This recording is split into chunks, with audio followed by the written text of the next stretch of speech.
Doctor Zakir Naik حفظہ تعالی کی جو اسلام کے لیے قربانیاں ہیں، انہی قربانیوں میں سے ایک بڑی قربانی جو ان کو غریب الوطنی کی زندگی سیدنا ابراہیم علیہ السلام کی طرح گزارنی پڑ رہی ہے۔ انڈیا میں ایک بڑی سٹرانچ قسم کی گورنمنٹ آئی مودی کی شکل میں، انہوں نے ان کے اوپر جھوٹے الزامات لگا کر، اگرچہ انڈین کورٹ نے ان الزامات کو جھوٹا کہا ہے، وہ ثابت نہیں کر سکے، اس کے باوجود ان کی نیشنلٹی کینسل کر دی، جس کی وجہ سے انہیں ملیشیا میں بقیہ کی زندگی گزارنی پڑ رہی ہے۔ لیکن اللہ تعالیٰ نے ان سے بہت بڑا کام لیا، لاکھوں لوگوں نے ان کے ہاتھوں پہ اسلام قبول کیا ہے، ڈائریکٹلی یا انڈائریکٹلی، اور پوری دنیا میں نان مسلمز کی نظر میں بھی علمی پرسنالٹی کے طور پر انہیں مانا جاتا ہے۔ باقی جو اختلاف ہے وہ اپنی جگہ، اس کا تو کوئی علاج نہیں ہے اگر کوئی شخص نہ ماننا چاہے۔ بنگلہ دیش میں کچھ سال پہلے ایک بم دھماکہ ہوا اور اس کا الزام انڈائریکٹلی گھسیٹ کے کسی طریقے سے ڈال دیا گیا ڈاکٹر ذاکر نائک کے اوپر، کہ جو شخص ان حملوں میں انوالو تھا یا ماسٹر مائنڈ تھا وہ موٹیویٹڈ تھا ڈاکٹر ذاکر نائک کی تقاریر سے۔ اس وجہ سے ڈاکٹر ذاکر نائک کو انڈیا سے نکال دیا گیا، ان کی نیشنلٹی کینسل کی گئی، حالانکہ یہ بالکل نان سینس بات ہے۔ کسی دوسرے شخص کی ایکٹیویٹی کا وبال کسی بھی مذہبی لیڈر کے اوپر اس وقت آتا ہے جب وہ اس طرح کی ایکسٹرا جوڈیشل ایکٹیویٹیز کو پروموٹ کرے۔ ڈاکٹر ذاکر نائک کی کسی تقریر میں اس طرح کی کوئی بات موجود نہیں ہے، وہ تو دعوت و تبلیغ کا کام کر رہے ہیں۔ انہوں نے کبھی بھی کوئی جہادی تنظیم نہیں بنائی، نہ اس قسم کی سو کالڈ جہادی تنظیموں کو سپورٹ کیا ہے، لیکن اس کے باوجود گھسیٹ گھساٹ کر ایک شخص کا وبال ان کے اوپر ڈال دیا گیا۔ ہمارے لیکچرز میں بھی کئی ایسے لوگ آ کے جا چکے ہیں جنہوں نے بعد میں اس قسم کی ایکٹیویٹیز پرفارم کی، لیکن میرا تو ان سے کوئی لینا دینا نہیں ہے۔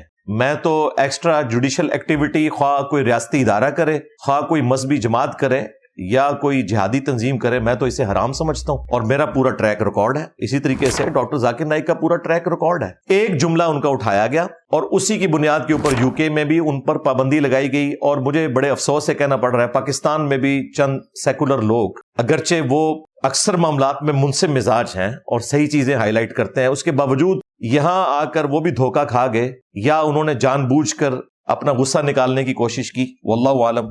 اور وہی الزام ٹیررزم کا ڈاکٹر ذاکر نائک کے اوپر لگایا، ایک آؤٹ آف کانٹیکسٹ ان کا جملہ، جو انہوں نے کئی ایک ویڈیوز میں کہا ٹیررزم کی ڈیفینیشن کرتے ہوئے کہ یہ جو ٹیررزم کا نام یا دہشت گردی کا نام آپ نے اس اعتبار سے رکھ دیا ہے کہ مسلمانوں کو آپ دہشت گرد کہتے ہیں، تو یہ پرسن ٹو پرسن اس کی ڈیفینیشن ویری کرتی ہے۔ اور اس میں انہوں نے مثال دیتے ہوئے کہا کہ ایک چور کے لیے پولیس والا ٹیررسٹ ہے کیونکہ وہ اس سے ڈرے گا، اس کی دہشت ہوگی چور کے اوپر۔ اس ریفرنس سے ہر مسلمان کو ظلم کے خلاف ٹیررسٹ ہونا چاہیے۔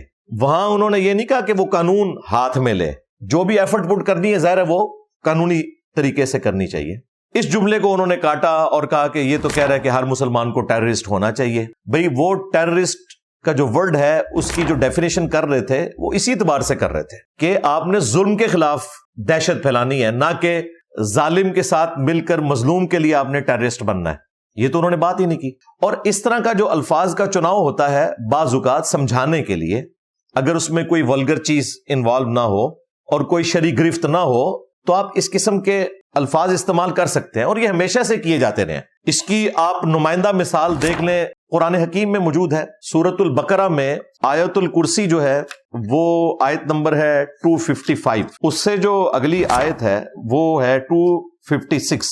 اعوذ باللہ من الشیطان الرجیم، بسم اللہ الرحمن الرحیم، لا اکراہ فی الدین، دین قبول کرنے کے معاملے میں کوئی جبر نہیں ہے، کسی کو گن پوائنٹ پہ اسلام میں داخل نہیں کیا جا سکتا۔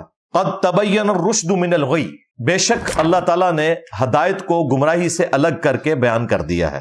فمن یکفر بالطاغوت، تو جو کوئی کفر کرے گا طاغوت کا، ویؤمن باللہ، اور ایمان لائے گا اللہ کے اوپر۔ کفر کس کا کرے گا؟ طاغوت کا۔ اب اسی چیز کو ڈاکٹر اقبال نے بھی کہا کہ کافر خدا ہمارا، یعنی ہمارا خدا بھی کافر، ہم بھی کافر۔ کس کے؟ کفر کے کافر ہیں ہم۔ کفر کہتے ہیں انکار کرنے والے کو، تو جو خدا کا انکار کرنے والا ہے ہم ان کے انکار کرنے والے ہیں۔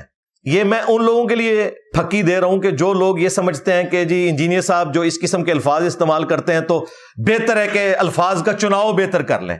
تو یہ ذرا قرآن کے بھی الفاظ کا چناؤ آپ دیکھ لیں کیا ہے. فَمَن يَكْفُرْ بِالطَّاغُوتِ، جو طاغوت کا کفر کرے. بھئی مسلمان کو کفر کرنے کا حکم ہو رہا ہے جی. کس کا؟ طاغوت کا، یعنی کہ شیطان کا، شیطانی سسٹم کا، شیطانی راستوں کا کفر آپ نے اختیار کرنا ہے. اب اگر یہ سو کالڈ جو الفاظ کے چناؤ کے ساتھ لوگ کھیلتے ہیں علماء میں سے یا سیکولرز میں سے، اگر ان کو پوچھ کے قرآن نازل ہوتا تو اللہ تعالیٰ کو کوئی اس سے بہتر ورڈ اپنے نظام میں وہ سجیسٹ کر سکتے تھے. لیکن اللہ تعالیٰ نے الفاظ ایسے استعمال کیے جس سے دماغ کھلے. ہمارا کلمہ کیا ہے؟ لا سے سٹارٹ ہوتا ہے. لا، نہ انکار کے ساتھ. لا الہ، کوئی معبود نہیں الا اللہ، سوائے اس کے. تو کفر سے آغاز ہوتا ہے ہمارے کلمے کا. لیکن کفر کس کا؟ اللہ کے مقابلے پہ جو ہستیاں کھڑی.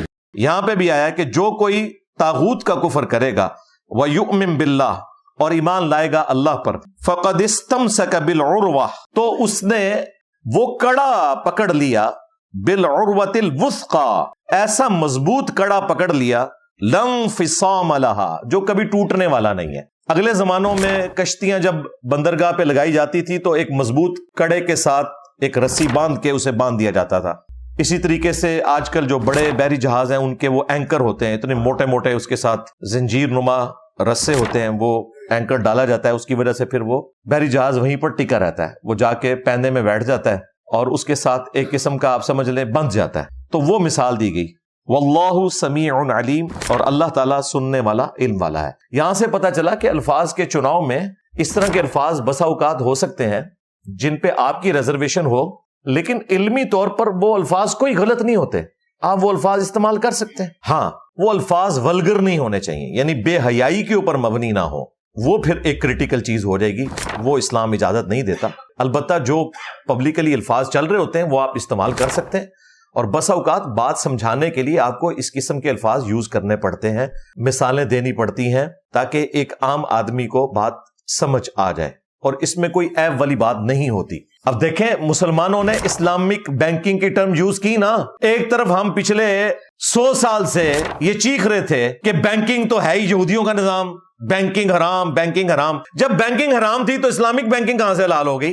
وہ کہتے ہیں اس لیے کہ یہ اسلام کے اصولوں کے مطابق ہے. یہ منی اگینسٹ منی نہیں ہے، منی اگینسٹ گڈز ہے. اشیاء کے بدلے پیسہ ہے، پیسے کے بدلے پیسہ نہیں ہے. یہ کاروبار ہے اور اللہ تعالیٰ نے کاروبار کو حلال کیا ہے، تو ہم نے اسے ایکسپٹ کیا کہ بالکل بات ٹھیک ہے. اگرچہ بینکنگ ایک پوری سازش تھی جو انہوں نے اس اعتبار سے شروع کی کہ گولڈ کو پیچھے کر دیا اور اپنے سرٹیفکیٹس نوٹ کی شکل میں سامنے لے آئے. لیکن چونکہ اب پریکٹیکلی دنیا میں اسٹیبلش ہو چکی ہے، اس کے مقابلے پہ ہم نے اسلامک بینکنگ شروع کی. ڈیموکریسی کفر ہے، اسلام میں ڈیموکریسی کی گنجائش ہی نہیں ہے.